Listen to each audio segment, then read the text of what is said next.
Well, good morning, everyone. Welcome to the NFDA virtual conference in ESPS. It's great seeing so many familiar faces and many new ones. So whether this is your first NFDA meeting or you've been a part of this great organization for many years, welcome. We're so glad to have all of you participate in our sessions today and tomorrow. For those that don't know, my name is Adam Derry with Field, a distributor out of Rockford, Illinois, and I have the privilege of serving as the president of the NFDA. It's been a crazy 12 months. Honestly, it feels longer than that since our last face-to-face meeting. Our board and committees have been working really hard to reinvent and adapt our approach and drive and member value through the pandemic. And really our goal has been to get more participation from member companies, getting more people engaged in our meetings. And I'm pleased to announce we certainly have achieved that in this event. Attendance for this year, for this session, is up 88% from what it was at the ESPS in 2018, which was really a successful event in and of itself. So I truly appreciate everyone's support. And now I want to recognize all of our sponsors. And there are many, so please bear with me. First, our Platinum Premier Partner, Brighton Best. Thank you, BBI. Our Silver Premier Partners, Jalen Franco, Fastener Systems, and Worth. Thank you both. And all of our virtual conference sponsors, Advanced Components, American Ring, AMPG, Assembled Products, Copper State Bolt and Nut, Elgin Fastener Group, Fall River Manufacturing, AFE Americas, ITW Shakeproof, Martin Fastening, Midstate Bolt and Screw, Parker Fasteners, Sems and Specials, Specialty Bolt, and Vertex. Thank you all for our sponsors. During the presentation, everyone will be muted, but we highly encourage interaction and dialogue. So please use the chat function at the bottom of your screen to ask the speaker any questions. Now I'd like to introduce our first speaker, Mr. Tim O'Keefe, the recent Hall of Famer, the CEO at GL Huyett, who will be speaking on the principles of leadership and management, 1 hour to change your life.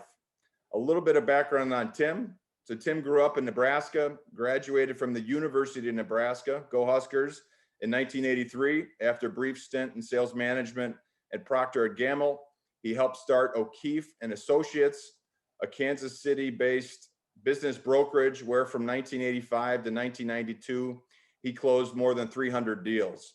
He purchased GL Huyett in Minneapolis, Kansas in 1992, where he and his wife, Carol, still own today.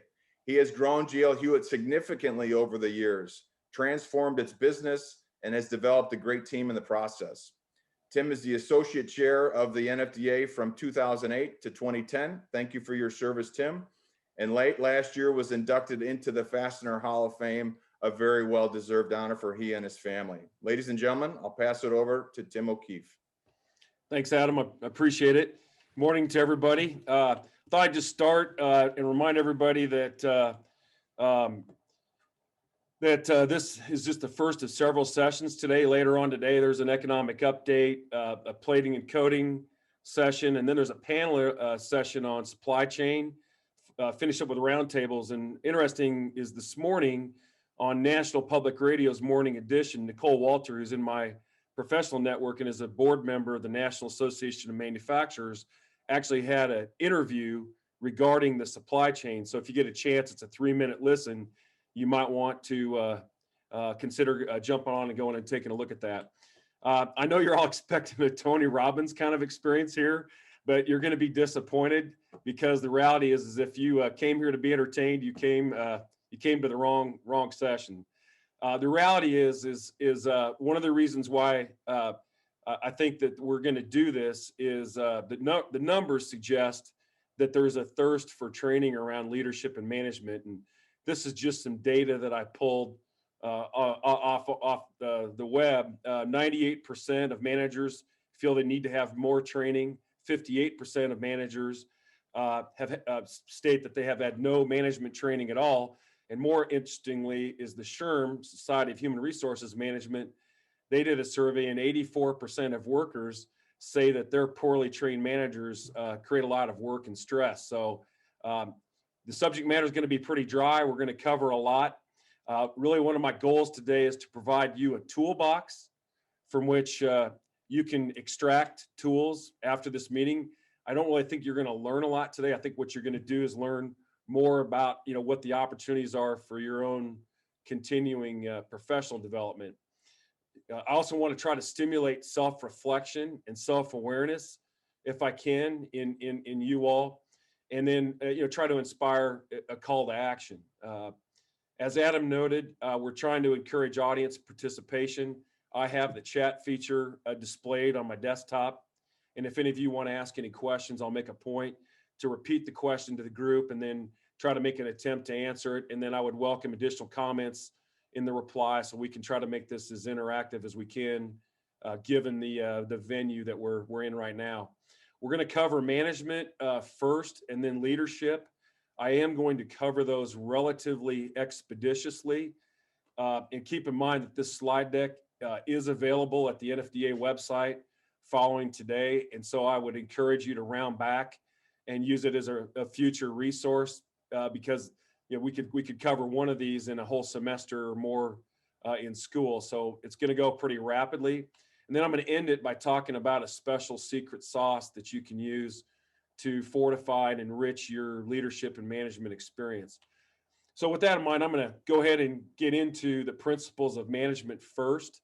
And let's start with a definition. This is my definition of management is, quote, the science of stimulating a team to experience vision, motivation, and control so that team results and successes can be measured. One of the operative words here is management is a science.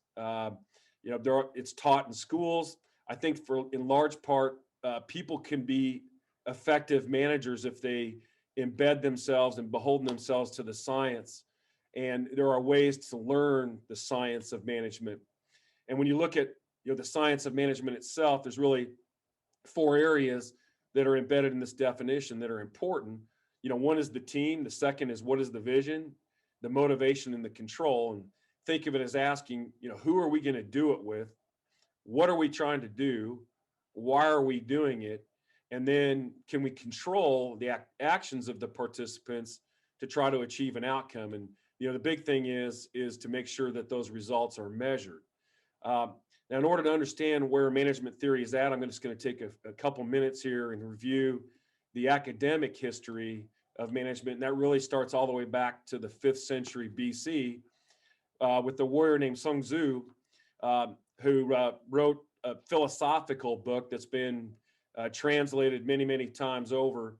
And there's some key things that Sun Tzu brought to the management academic world this early in the history of humanity. A couple of them, the highlights would be, one is you have to define victory. And one of the things that Sun Tzu, said is you only wage war when you can win it. And so, one of the duties of a manager is to make sure you only wage wars that you can win. He identified the fact that warfare has a strategic and operational and tactical layers to it. And then that knowledge is very important, that you have to operate from a basis of knowledge. That kind of led on, not a lot going on until around the 17th and 18th century. Note that the word management is embedded from the Latin words manus and agere, as in hands and act. Early management theory in the 17th and 18th century kind of went around the management of animals. Consider it the handling model. And then you get to the late 19th century, and a Frenchman named Henri Fayol started publishing articles in the Academy of French Sciences around management. This kind of culminated with a book he wrote in 1949 called General Industrial Management. And he defined 5 functions of management and 14 principles. And you see the 5 functions that he identified: planning, organizing, commanding, controlling, and coordinating. You really look at that as kind of organizing work. And we see that early in the 20th century with Henry Ford and the Ford Motor Company, where management was a lot about, organizing work, organizing workflows. You spin that ahead to the mid 20th century, and the Austrian professor Peter Drucker is commonly referred to as the father of modern management, kind of brought another evolution, if you would, to management theory. He brought concepts such as management by objectives. The obvious one is the purpose of a business is to create and keep a customer. Drucker was an early advocate of servant leadership and was also a protege with Edward Deming in regards to the quality movement. And you see this decentralized or empowerment model of management and the idea that managers need to select from a strategy standpoint what it is they actually do. And, one of the things he said is efficiency is doing things right. Effectiveness is doing the right things. So, when you look at that history of management, it kind of starts out with that warfare model, and then it goes to the handling model, organizing work, and then the decentralize and let's empower the people. So I think, you can use this in your own business to, if you will, take kind of a stock assessment of how your management is doing in your own business. And these are some areas that if I were you, I would be paying attention to. Are there evidence of systems in your business? Are you measuring results? Are your processes predictable? Are you showing continuous improvement? And is there accountability to those results? And these are some questions you might want to ask. Are your systems there for show, or are they really being used? And one example I can give you of that is, nearly everyone is at least ISO certified, and a management review is embedded in ISO process. Do you really use that management review as a continuous improvement process, or is it a meeting so that you can say you had a meeting for the next time that you're audited? So I think there's a real opportunity there to really make sure that you're using those systems. The second thing is as far as measuring results, is your measures relevant? Now, sometimes I think there's an overemphasis on financial statements, in that financial statements are really kind of an after the fact type of measurement, whereas there are other measurements that you can do that are in process. And I think those can affect and improve your effectiveness in management if you're able to manage as things are happening. Also, what's the timing? Sometimes by the time you get your numbers, there's such a delay, there's really no longer an opportunity for you to really do anything effectively with those numbers. And then do you actually have a meeting cadence and a review process? So, it's not just waiting until there's a big problem or a big success, but you're actually managing your numbers as a continuous process. You ask a lot of people, are your processes predictable? And they say, yeah, of course they are. But are you really measuring the predictability of your processes? And another question to ask is, are your processes dependent on the person? Because if they're dependent on the person, then most likely, that process isn't quite as predictable as what you might think. And there could be opportunity, for errors or for waste or other things with respect to your management system. When it comes to continuous improvement, that's another aspect that you should manage. And then most importantly, you should be coaching, and you should ask yourself, do you have a performance management system in your company? And this is kind of a pet peeve. I noticed that in free time, there's a lot of managers in the world. There's a lot of managers that are on sports talk shows. There's a lot of managers on the sidelines of kids' football games, soccer games. There's a lot of parents that coach on weekends, but then they go to the office on Monday and they're too busy to coach, or they bury themselves in their office and they're not actually out engaging and trying to impose accountability. I'm going to talk about this a little later, but there's a writer out there. His name is Daniel Pink, and he wrote a book called Drive. It's about motivation. And as he says, there's no way to get better at something that you only hear about once a year. So your management system should have, a continuous, performance management, accountability, feedback loop to it. So when you look at management, and I'm not going to spend any more time on it, this is really the table stakes of what we're talking about. If these 5 things are not evidence in your business, then those are things that I think that you should, take aggressive action to address first and foremost and right away. Then we get into the principles of leadership. And I define leadership as the ability to stimulate a team to see a future that is not otherwise recognized, to conquer goals that are not easy to achieve, and to have the courage to persist in the midst of adversity. And there are some distinct differences between that approach and definition and the approach and definition in management. And specifically, I think that leadership does encompass a certain ability. There are certain people that probably are not capable of being strong leaders, Whereas I believe in the case of management, in large part, everybody can be a good manager if they practice the science. The other thing about leadership versus management is leadership is about the future. It's really about goals and in stretching your team, your organization to try to do things that might not be achievable. Whereas management is more, what's going on today, and and what's happening in my plant, in my operation, in my business, what's happening right now. And I think if you can see that contrast, it improves the ability to implement management and leadership in your organization. When you look at what leadership is, and I know there's a zillion books on this, and you can go to any umpteen, millions of seminars and such. When I distill it down, there's really three aspects to leadership. The first is your value system. The second is the empathy of the leader, and that's personified in servitude. And the third is judgment. And I've pictured three of what I would suggest are the greatest leaders in my life on this slide: John F. Kennedy, Martin Luther King, and Ronald Reagan. These are all incidentally at key moments in their leadership. Kennedy's inauguration, Martin Luther King's "I Have a Dream" speech, and Reagan "Tear This Wall Down" speech. One of the interesting things, though, is does anybody know what these three people have in common? They were all shot at. So, one of the things about leadership is it's not a popularity contest. It's about having the courage and the fortitude, the value system to press your organization, stimulate your organization to march up that hill. And so when you look at that first pillar, the value system, think of and ask yourself, what's your currency in your business? What's your currency as a leader? Because currency is what's of value. What do you trade in? And currently the traditional currency of leaders are things like power, authority, recognition, prestige, some cases decorum. Some leaders want to be popular. I think regardless of what your political affiliation is, I think we can safely say we have leadership challenges in the United States right now.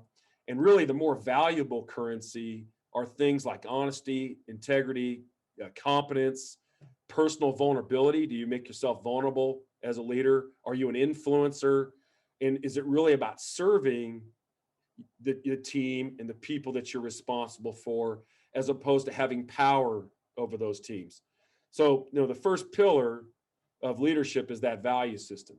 The second is empathy. And you're going to hear this a lot today, but one of the things that I think I encourage everyone to do is to start encompassing psychological concepts into their business.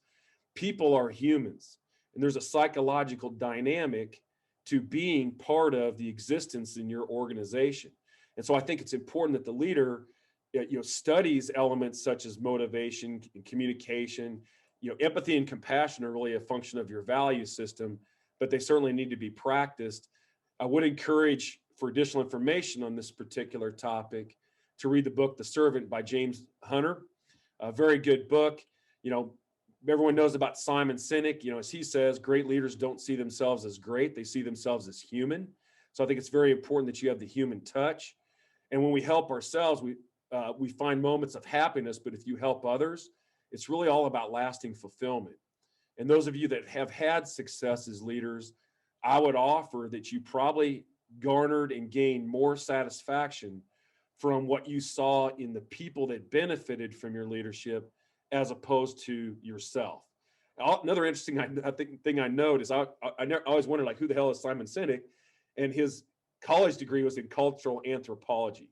And I think that reflects back to, leadership isn't necessarily that science. It's really this, it's really examining the human existence. The third pillar, and this is probably, one of the slides that I'd say is the most important in this entire presentation today. And that is, a leader has to make good judgments.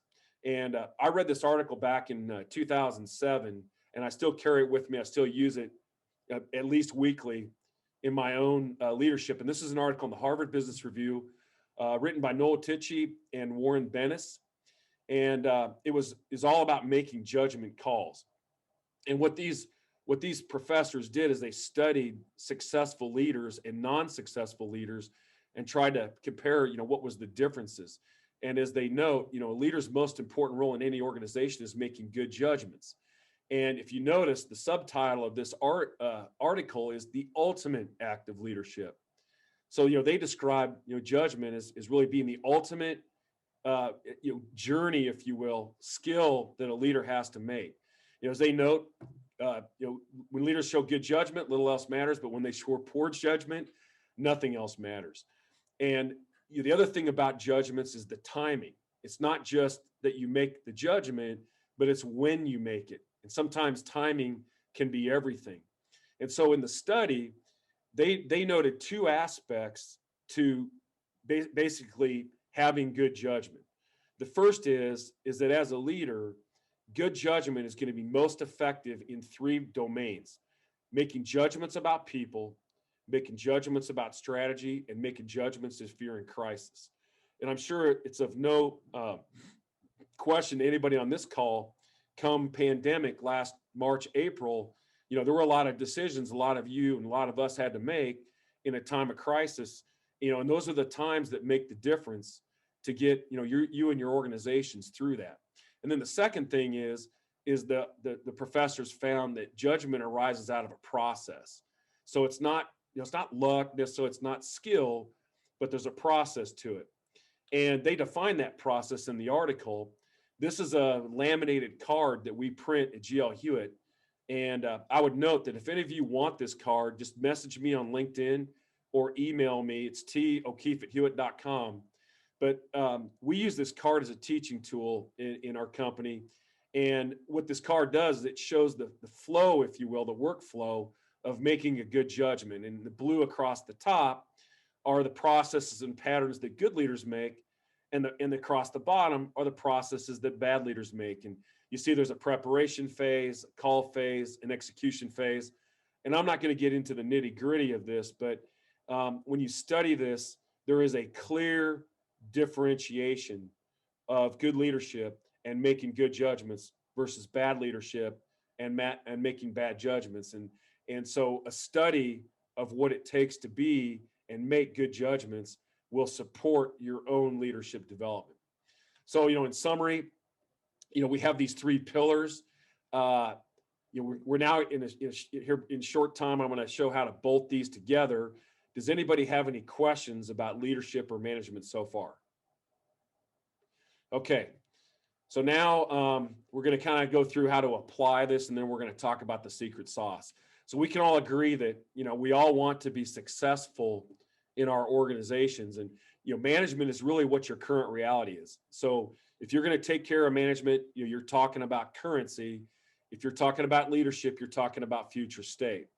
And so there are some principles that you can adapt to tie leadership and management together. And I would summarize them, along these lines. With management is really the table stakes. So, you've got to take care of management, as a prerequisite in your business. The next area, though, is I do think that you have to watch the tape. You want to constantly be in a state of study and reflection and, learning new elements, learning new aspects. I mean, I hope that this session today helps support your own learning journey. As I mentioned, and I'm going to talk about this again here shortly, I think that really to be, tie leadership and management together, there's a psychological aspect to it. And, this is something that, is a struggle for me is, somebody asked me a question, I want to tell them what the answer is. And I realize that limits me in my own leadership and management journey. So you're going to have to learn to influence and not just boss people around and to teach people and not just tell them. And I'll just share with you, this is an area that's probably my weakest point and something that I have a lot of personal work that I need to do. You also need to deliberately, not by happenstance, deliberately apply the principles of time management, game theory, and organization design. And I am going to get into that pretty deep here in a second, but that's your warfare. Your warfare, time is the only resource that you have you can never get back. And so you got to manage your time. You're going to have a game theory to do it and the organization designed to execute. And then once you have that, you want to build the team. That's your horsepower. That's what's going to power you up the hill. And then making good judgments is basically the steering wheel. It's the wisdom to look out that windshield and make the decisions and the judgments. They're going to lead your team to success. So, here's some specific steps to that new paradigm. And as I mentioned, I'm not going to go through the table stakes. The table stakes are something that I'm going to assume that you're all doing. So number one, there's 5. Number one, you want to gain control of your time. Number 2, you want to define and execute your game theory, and that's at the team level, not at the organization level. 3, you want to learn and use psychology. 4, you want to build the team. And 5, you want to refine the team. And now I'm going to go through these 5 in detail right now. So when you look at gaining control of your time, the first thing you want to look at is how do you spend your time? And there's really 3 sources, or I'm going to call them classes of time that you spend or invest in. The first is what I call F time. F is in failing time. This is time that's less than basic. This is time where people are causing problems. You're working on discipline, investigation, corrective actions, fixing things, filling gaps, problem solving, employee terminations. This is all 100%. It's not only non-value added time, it's negative value time. Then you have your C time, and this is what I'm going to call day-to-day time. And this is administrative time, meeting time.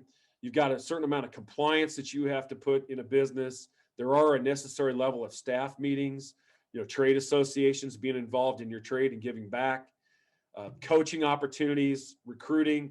That's time that is really you're going to have to spend and invest in, but it really isn't building enduring value. Then you have your A time. A time is really where your time is being invested in adding lasting and enduring value to the organization. The first one outright is adding value. So at the individual contributor level, building widgets, selling product, serving a customer, that's all value added. So that's a beautiful thing. Strategic planning, mentoring people is something that builds enduring value. Researching, succession planning, a lot of planning, performance management, and then training. Training is value added. And ironically, usually that's one of the things that's sacrificed first. In fact, that's something that here at GL Huyett, that's probably our single biggest A-time opportunity as we move forward. And so, right now, I'm going to say that a lot of people spend way too much time in their business on F time and C time and not enough on A time. And so the key is how do you compress F time? How do you reduce somewhat C time? And how do you build A time? And if you're successful doing that, you basically move from a paradigm of working in your business to a paradigm of working on your business. And so this is very, very important if you want to apply the principles of leadership and management. And so I put up these time targets, and this is obviously not scientific, but there's some interesting numbers if you look there. And I put the various levels, layers in your organization from executive all the way down to individual contributor. And I'm going to offer that these would be, at least for me, some targets that I'd like to see. The one notable thing I'll note is in your individual contributor population, they should be spending 0% on F time, 0%. It's not their job to correct mistakes. It's not their job to discipline or investigate, but by golly, it's not their job to cause problems either. So, let's get individual contributor to 0. You'll notice that your C time and your F time is generally going to be occupied or over-occupied relative to others in your manager, supervisor levels, because they're kind of at the front line of attack. A time should be extraordinary at the top and bottom of your organization. The bottom of your organization should be building value. The top of your organization should be building value of what's next. And so these are some ways for you to basically flip and gain control of your time. The first thing you need to do is eliminate the people that are either causing or not managing problems. Your absenteists, people I call spectators. A spectator is someone that sits in your business and looks out, at the rest of the operation. Go see what they are doing. They use the pronoun they. Who's they? It's we. These are people that cause trouble. These can be high performers that spin poison They're culture killers inside your organization. Another one are what I call outsourcers, or a better word is outsourcers. And these are managers that are not managing. They're management in name only. If they're not managing, they're not adding value. They're outsourcing it. Maybe they're outsourcing it to you. You got a manager that reports to you. You're like, this person never takes care of problems. They're always bringing it to me. Well, why are they there? The second way to gain control of your time is don't just deal with problems, handle problems. Some of you might remember the biblical story of David and Goliath, and a lot of people think the story ends when David hits Goliath with the stone on his forehead, but that's not the end. Afterwards, David draws his sword and cuts Goliath's head off. And the symbolism of that, when it comes to handling problems, is kill it. Don't just handle it. Don't just get it to where Goliath is laying on the ground. You got to get to a place where Goliath is never going to come back and haunt your organization. Next, you got to have efficient meetings. I know you hear this all the time, and yet I see a lot of inefficient meetings. All meetings should have an agenda. There should be action items written out. There needs to be follow-up. And if there are follow-ups, there needs to be a regular meeting cadence thereafter. It really falls into the management realm, but you must have efficient meetings. Cut down on outside distractions. I see a lot of managers, especially what I'm going to call senior executives, that at times I think probably spend time on things that really are not bringing value to the organization. Then you ask them, what are you doing? Well, I'm busy. What are you doing? I was busy at Chamber of Commerce. I was busy. I'm on the board of directors of the country club. I'm busy on this and that and everything else. And I'm like, well, you maybe should cut some of that stuff out and invest that in your team. And so I offer you that as an opportunity to gain control of your time. Manage email. My first job out of college, I worked for the Procter & Gamble company. And my boss, this is at the time when there was no email. There wasn't even cell phones.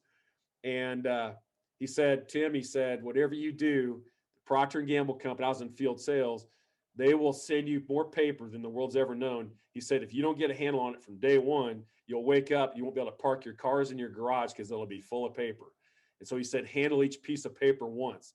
So if you find yourself opening an email and then closing it back up and re-rating it as new, that's a bad habit. You want to try to break yourself of that habit. And then if you're really having troubles, use a diary.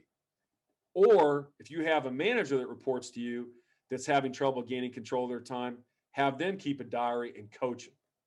So number one, gain control of your time. The next thing to apply leadership and management is to apply game theory. And again, this is at the team level, not at the corporate level. There are really three kinds. If you distill it down, there's three kind of broad types of team designs. The first is a specialized team design. This would be like an operating room, a baseball team, a pit stop in NASCAR. And in a specialized team design, all the skills are very technical. I mean, the participants on the team have to be highly skilled in what they're doing. The play calling is significant. There's only a certain way to do a heart transplant, and there's only a certain way to change 4 tires and gas up in 13 seconds in NASCAR. So the management intensity of a specialized team design is very intense. By the way, I think that of the 3 team designs you see here, the one that's most doable using robotics is the specialized design. And the most important thing is that the play calling is done by program. The second is more what I call a generalized team design. You see this in basketball and soccer teams. You see this with customer service teams. This is really a multifaceted, multitasking. It's technical, but it's technical across a large array and wide variety of skill sets. The play calling with the generalized team design is really situational. So, in your customer service team, we got a plant closed because of the cold weather.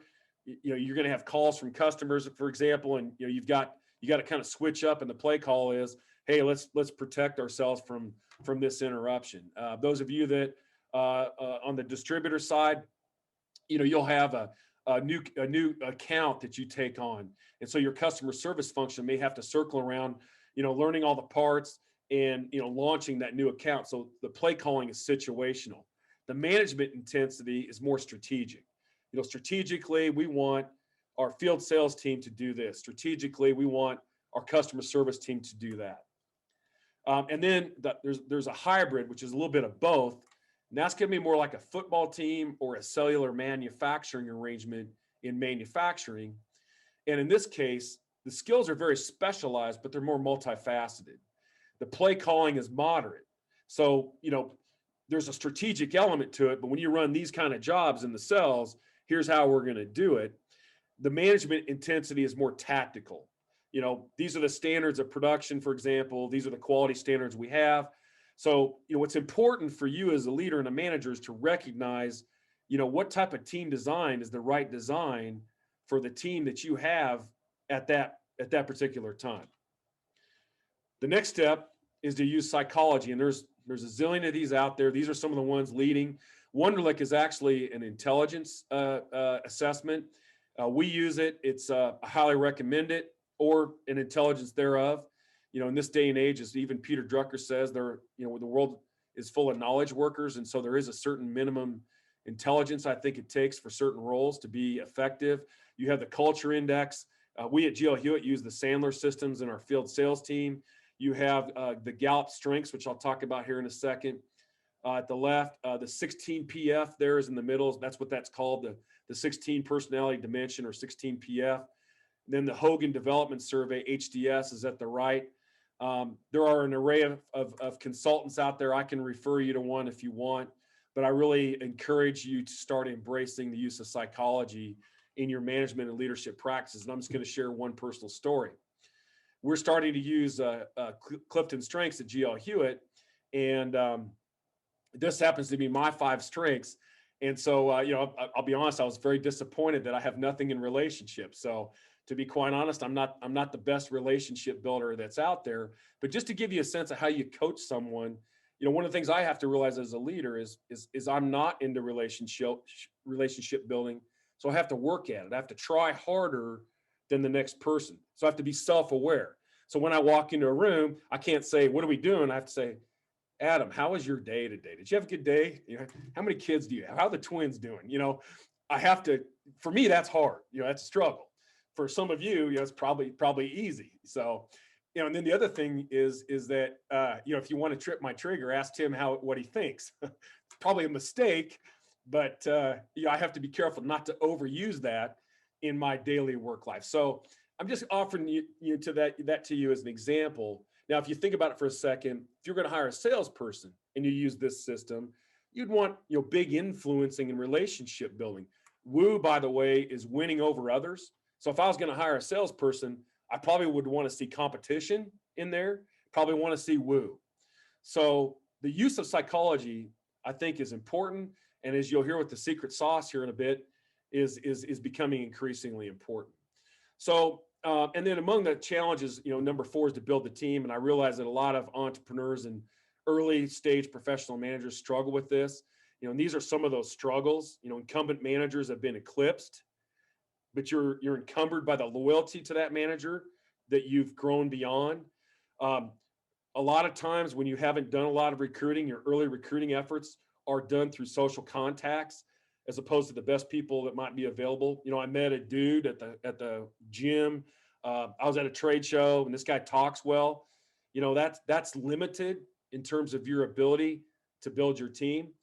Oftentimes early, there's an overemphasis on experience and an underemphasis on competence. Just because someone's experienced doesn't mean that they're competent for the role. Hiring managers don't know how to assess or even interview talent. So you're going to have to find ways to develop those skills. Oftentimes, talent management is not a standalone business unit. And I realize some organizations, you're not going to be big enough for that, but you've got to look at people as a strategy, and HR is considered just nothing but compliance. So in terms of some real quick hit tips, when selecting talent, first thing is hire slowly and fire quickly. Usually that's flipped. People tend to let non-performers or underperformers drag on in the business and not address it. And then when they hire someone with one interview. Really highly recommend against that practice. Secondly, don't be afraid to hire speculatively. I've had several instances in my career where I ran into someone, I go, wow, this person is extraordinarily competent. I don't necessarily need this right now, but this is a fit. They're available. We hire them and they take off and run. So don't be afraid to hire speculatively, even when you might not know it. You need to manage talent deliberately, not as a sidecar to your hiring manager's daily life. Um, it's something that you're going to have to make it deliberate, and then develop rigorous methods. I know the Who book by Jeffrey Smart, if I'm not mistaken, was actually the subject of an NFDA meeting a few years back. There's plenty of reading out there on how to interview. Top Grading and Who are actually interview books. And then the other thing is you get what you pay for. I do have a question. Tim, do you want to touch on virtual leadership and specific ways to be effective when we aren't available to be as often, face to face with our teams? I think a lot of that really is picking up the phone. There's a limit on video. There's a limit on, the give and take.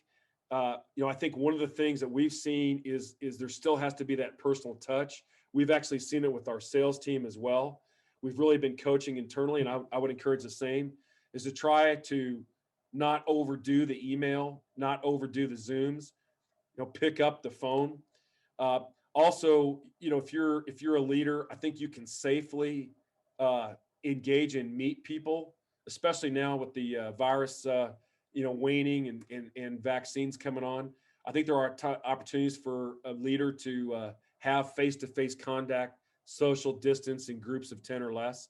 You can't have a picnic yet, at least where I live, but you can have an outdoor event, but keep everybody away from each other, but keep it to 8 or 10. So it's really, I think, important that you overcome the social distancing with human touch.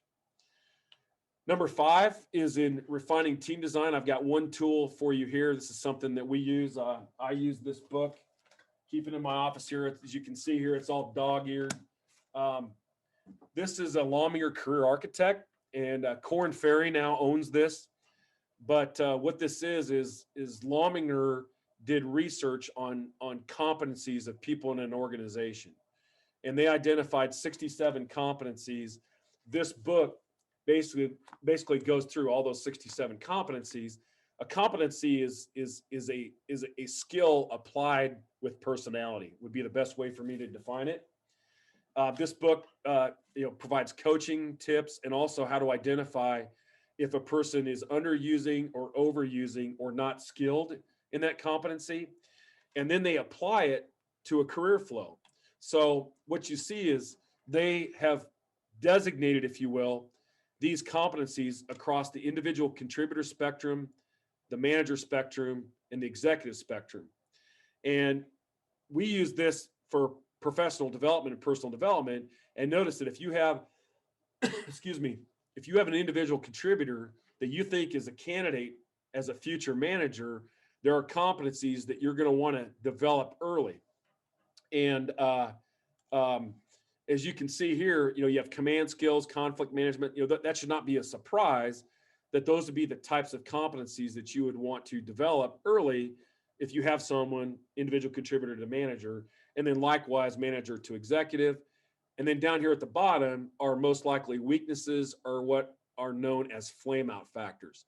So if you have someone that's struggling on the job, you can often go to the development planner book there that is shown, review those flame out factors and say, I can see that. A common one, for example, is poor administrator. You'll see a manager that's very competent, but they're a poor administrator, so they really can't get out of their own way. Lominger is a great coaching tool around that theme. So in summarize, applying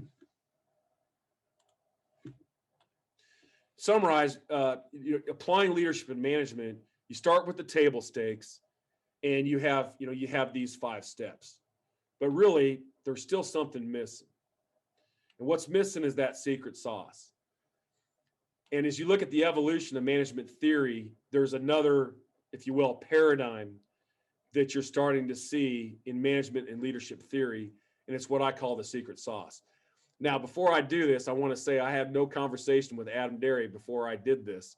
So Adam, I'm going to give you a warning here. But what is that secret sauce? You know, and you ask yourself, do I know anybody in that picture?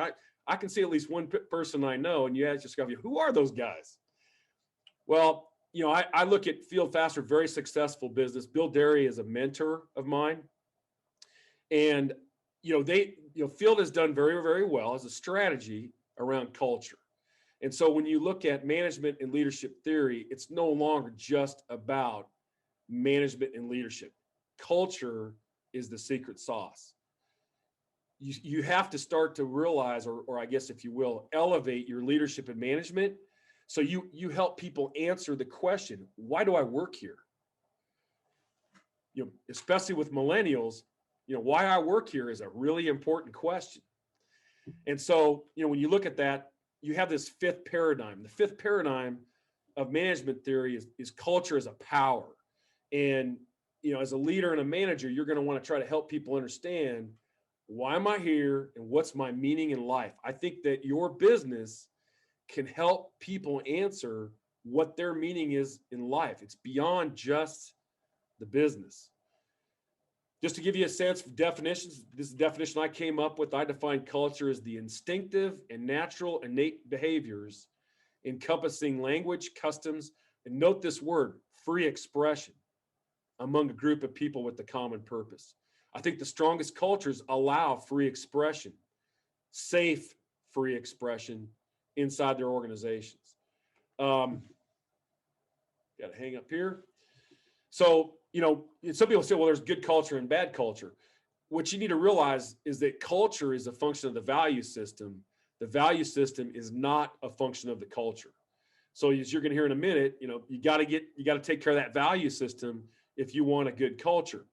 The other thing I'll offer you is that if you have a strong culture in your organization, your team members, and I hate to use the word, religious overtones here, but your team members actually become missionaries inside your own organization, and they'll evangelize for you the principles of leadership and management. So it's the turbocharger. When we look at cultures, at GL Huyett, we look at what we call the culture of comfort and the culture of excellence, and that really provides a great opportunity to contrast the two types. Okay, so the culture of comfort is really, I want to do what's comfortable. The best example I can give you is, imagine a forklift going through your warehouse that's stacked full of boxes and it has shrink wrap around it. And imagine for a minute that shrink wrap is not on very good. The culture of comfort says, I keep driving through the warehouse and a box falls off, or boxes fall off, a bunch of jam nuts fall on the ground all over. Everybody goes, well, it was an accident. It's too bad it happened. I don't buy that. The culture of excellence says you stop the forklift, you put the parking brake on, you get out a pack of shrink wrap, you wrap the pallet, and go about your merry way. That's a difference, and a small example of the culture of comfort versus the culture of excellence. So when you look at these two cultures and you contrast them, you start off with the relationships. And the culture of comfort is, hey, let's just get along. Whereas the culture of excellence is, we're here to make everybody better. The goals in the culture of comfort are self-preservation. Let's just get by. The goals in the culture of excellence is, we want to be excellent. We want to be great. The orientation is contentment versus I want to learn new things. The trust, if you're in the culture of comfort, I trust you as long as you don't rock the boat. You don't tell on me, I'm not going to tell on you. The trust in the culture of excellence is, we got to get this right. This has got to be right. The ambition is a paycheck versus new ideas and innovation. The leadership orientation is comfort versus challenge. And the accountability, there is no accountability in the culture of comfort as long as the bills are paid. The bills are become unpaid, and suddenly the culture of excellence has to set in. And that's a very, very difficult process to engage. So, we all have this paradigm of success. It's your culture that's going to be that secret sauce, that afterburner for your leadership and management. And so it's important that you tie that together. How do you build culture? Well, there's 5 steps here. First is, you have to define your value system, which is really a repeat from leadership. You've got to codify those standards. You're going to have to distill your community to those standards. You're going to have to communicate. The communication inside your organization is going to have to elevate. and you're going to have to learn how to communicate safely but effectively, and you're going to have to live the life. Just a couple examples here at GL Huyett. We start our culture and define and codify our standards with a simple code of conduct. Code of conduct is do your job. Does anybody know where that non-original statement came from? Bill Belichick, New England Patriots. Just do your job. Be intolerant of substandard work. So if an upstream process owner is handing me defective work, the culture of excellence says, hey, no, I'm not going to accept that. We need to work together here. That takes a lot to get your organization to that level. Use the golden rule, and then, don't just take from your communities, build from your communities. Another aspect of this distillation, if you will, is to look at people's motivation. And for some guidance on motivation, I would encourage you to review this book, Drive by Daniel Pink. This book is really about people's motivation, and it's really aligned to that fifth paradigm that I've talked about today. As Pink says, quote, the secret to high performance and satisfaction at work, at school, at home is the deeply human need to direct our own lives, to learn and create new things, and to do better by ourselves and our world. Pink defines really two primary motivated people. There are performers and there are masters. And at least Pink's opinion, and I probably am aligned to this, is we want to try generally to fill our organization full of masters as opposed to performers. Performers can do very well, especially in sales.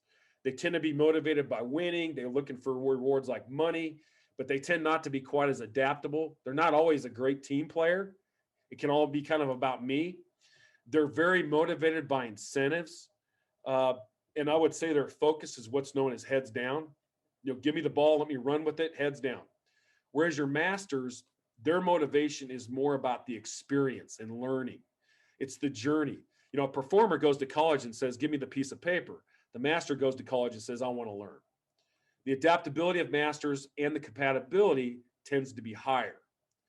They tend to be very strategic in their creativity. They're looking big picture, whereas performers are looking at what's going on right now. Masters tend to be very flexible. The management of masters is just simple recognition. Hey, good job. And they tend to be known as what are heads up.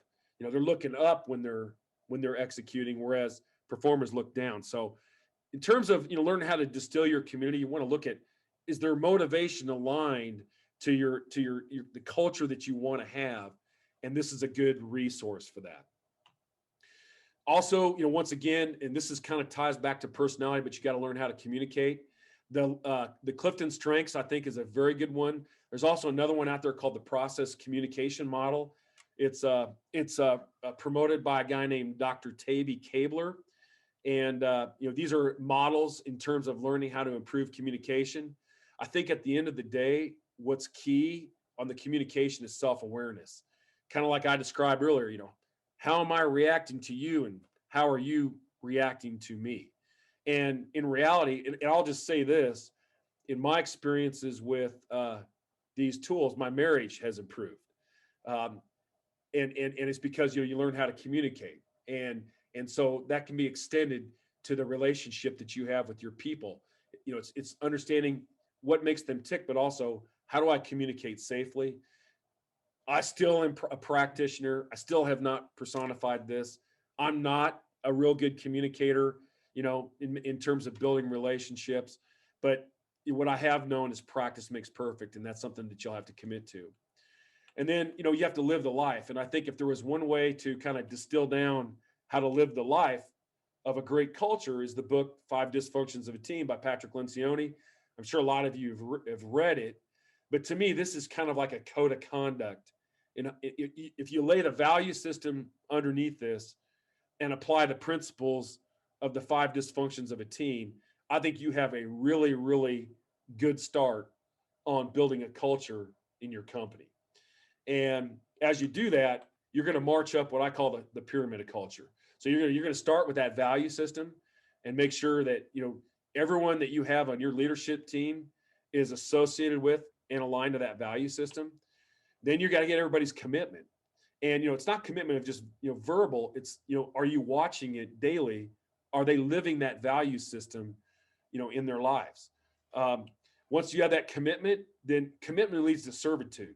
In other words, if I'm committed to a greater good beyond just my self-interest, then you should start to see me serve others. And that would be something you would want to watch for in your organization. You also have to have people that are competent. So, you can have really good culture people, but they do have to be competent in the job, because without competency, you get no trust. As Stephen Covey says, there's two elements to trust. There's the ethical one, and then there's the competency one. If I'm going to trust you to fly that airplane, number one, I hope you're honest, but number two, I hope you can fly. Then you have the vulnerability. I think really one of the keys to culture is, and as a leader, is to make yourself vulnerable. And that's sometimes, we're very prideful people, and, very prideful for what we've done in our lives. And, sometimes that can limit your ability to really, expose yourself to, hey, I need help, or, hey, I'm struggling, or, hey, I'm really, really sorry for what I did. So I think it's helpful to do that. And then that leads to me, the ultimate is, if people in your organization are self-aware, and they're self-aware about these things, they're self-aware about their team in relationship to other teams in the organization, they're self-aware of the company's relationship to customers, the company's relationship to suppliers. I really think that, you're there. You're there. Adam is asking the group here, 5 Dysfunctions of a Team is a great book. We got a lot of that. Oh, great suggestion. Okay, I thought it was a question there. My bad. So this is some ways for you, I think, to take a look at your culture and reconcile it to, whether or not you're happy with it. One is, what are your standards? Do you have high standards? The second thing is do people self-regulate? Do you have to have a lot of rules and regulations in the workplace to have people work with one another, or are they self-regulating? Another thing is joint and severable accountability. Do you see finger pointing in your organization? You have people that don't want to be accountable. You can't, a really effective culture, there's no blame games. And then the other thing is charity, or another word for charity is love. Do your participants, do your employees love one another? Do they love their customers? And do you see evidence of that? These are some questions that I think you could do to extend that, is just to look around your company and look at the artifacts. What's laying around here? What kind of signs are on the wall? And by the way, culture is not just signs, but, are there signs of, like, don't spit chewing tobacco and whatever?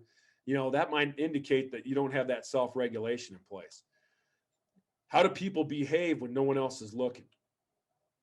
What's the degree of candor in the organization? How transparent are people with you? That's one of the hardest things, is if you're the leader of your organization, is how do you get people, by virtue of your positional authority, to make themselves vulnerable to you? And then, is the organization learning? I think that's one way for you to really, see. Here at GL Huyett, I'll just share a couple of experiences. We do the community stuff, and I think it's very good, but sometimes you come into some really difficult and challenging decisions. And one of the decisions we made just this week, starting March 1st, is we implemented a $15 minimum wage at GL Huyett. Now, understand that didn't affect just the people making below $15. We publish our wages inside our plant, but we basically eliminated 3 entire grades and had to re-jury-rig the 3 grades above that.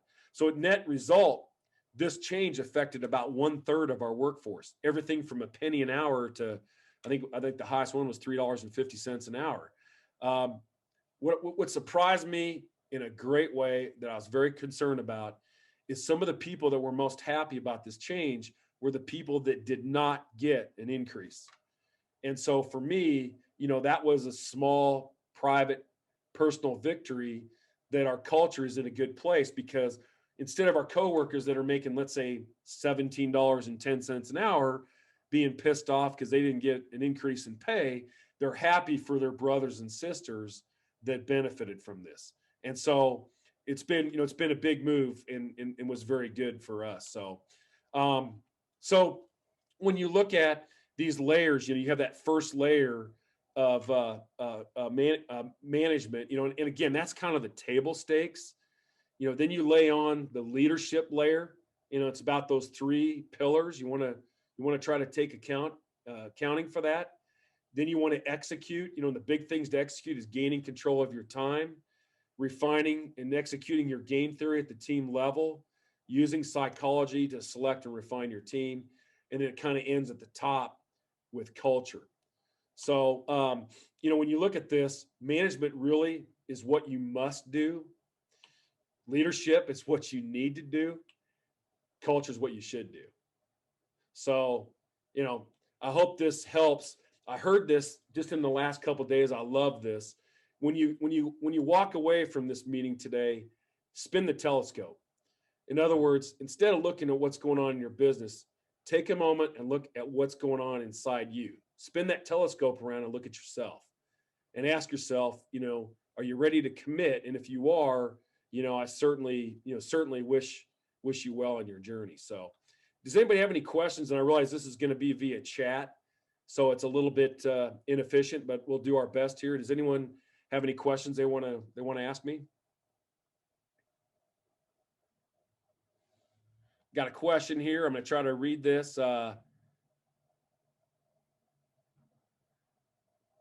Question in regards to F-time, surprised to see 0%. The reason being that the rework or corrective action portion I found. So basically the nature of this question is in terms of a countermeasure of an individual contributor, that it's a good thing for having that person rework the work as a means of understanding corrective action. Let me say it this way. And by the way, I'm just going to respond. In the end, all of you are going to have to skin the cat based on what's best for you. But I think that's an outstanding point of view. And so, is rework of a person's own work considered F-time? Because the motivation there is to do it, to stimulate them to not do it again. I think as long as that's not a pattern, I probably would agree with that approach. I would say that another approach is to hold the person accountable through your performance management process, because sometimes rework might be best done, as long as there's not too much of it, by a certain specialty area. So I think the ultimate answer to that is really what's going to work best, for your organization. Here's another question. Any real life examples of the biggest mistake you've seen people make in culture and leadership? Well, I think the biggest mistake is not having the right value system. And so you'll have people that they put up all the nice signs on the wall. We love each other. We volunteer for whatever it is we volunteer for. But then at the end of the day, the leaders don't actually live the life. So that all just becomes kind of fluff. And actually what that does ultimately is it spawns cynicism, really about, why are we doing that? Nobody lives the life anyway. So I think the biggest mistake I see there is not having that value system lined up. Here's another question. One thing I think we struggle with is firing quickly. It is a fine line between the investment already made to help improve when it's time to cut ties. Thoughts or strategies on firing quickly? Well, I think when you look at why a person is not performing on the job, I think first of all, there's certain egregious situations that are intolerable.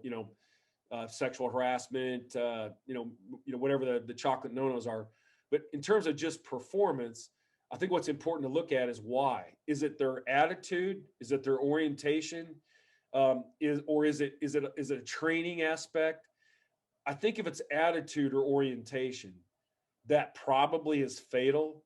And you're probably, even on someone that is maybe a high performer, you're probably long-term, wasting your time. If it's all about training, at GL Huyett, we do use the performance improvement plan process.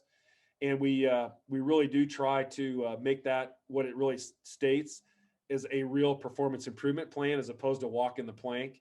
And we've had, we have success in rescuing people. I see Cameron Dorsey asking about Sandler and if we use the DISC assessment, and Cameron, the answer is yes, we do that. And actually, and I see him on this call. If you want to have any questions specifically about that, I encourage you to reach out to Dan Harriger at GL Huyett. Here's another question. Looking at thoughts on inability, just a second here. Inability to effectively hire. What are the top few things you look for in the interview process? When I lived in Kansas City, I played basketball, and I played basketball with a guy named Dana Mantini, and he was a trader at the Kansas City Board of Trade of hard red winter wheat. And that Board of Trade's only open like 3 or 4 days a week, an hour rather, hours a day rather. And so Dana, in his spare time, at that time they had a Greyhound dog track in Kansas City, and Dana was one of the guys that wrote those tip sheets that you go in, like if you're going to bet, like the racing form only for dogs. And I'm like, Dana, how the hell do you do that? Because he had the top rated sheet for accuracy and predicting the races. He goes, well, I read the racing forum and I try to predict how the dog's going to run the race. So in answer to the question of what are some things you look for in the interview process, ask yourself, how's this dog going to run in the race? Look at their body of work from the past, read it like a racing forum, and say, okay, how's this dog going to run the race? And then that's what you want to frame your initial interviews about. Another question we have is,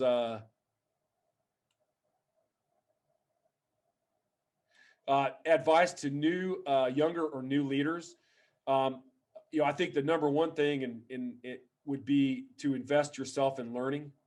I think it's really easy to get very busy, especially when you're highly ambitious early in your career and you spend all your time on your career, but not necessarily, you spend all your time on your job, but you don't spend all the time on your career. And so I think it's very, very important that you seek out learning opportunities and mentoring opportunities, as early as you can. You also, I think, a leading question you should be asking yourself and your employer is not how much they pay me, but how much are they investing in me? What kind of coaching am I getting on the job? I think especially early in your career, that's far more important than money. I saw another question here. I was taught early on that when you have someone not performing yourself, the single most question would be, would I rehire that employee? There are only two answers. One, yes, what are you doing about it? Or two, if not, what are you doing about it? I think that's a great advice. So if you have a problem employee, ask yourself, would you rehire him? And that should lead you to, that next process with that particular person. All right. Any other questions? All right, real quick. This is a list. And once again, this will be on the slide deck that's at the NFD website. These are some of the books. You note that there's one other book in here, The Successful Manager's Handbook. And for the question about people early in their career, that really is as close to a how to manage as I've ever seen. And I recommend that book. Also, I note that the judgment cards, if you email me at tokeefe2fs@huyett.com or message me on LinkedIn, I'll send you that card. And then I'm going to make one last blatant plug. If you need to listen to music, go to Tommy O'Keefe at Spotify. So thanks for your time. Great job, Tim. I thought your comment around, great leaders don't see themselves as great. They see themselves as human. And that vulnerability piece, I think, is really important. And I thought you had a real personal touch to your presentation today. So I really appreciated the human element of how Thanks. You covered the content. So great job today. And the focus around gaining control of your time, there were some comments of that. I think that's a really interesting way of looking at things and a good exercise to do for you and yourself. And you think about how fast change is happening today, the pandemic, all these things. I mean, it's a constant battle that we're always going to have to focus on to say, is what I'm doing today of the greatest value? So I think that perspective was super helpful for me. Thanks. So good work. So next up is the ITR economic update with Alex Jasowski. So we look forward to getting his perspective, and hopefully everybody on the call will engage in that because it's I think super valuable insights on how to run the business. So thanks everyone for your time, and we'll look forward to your involvement in future sessions.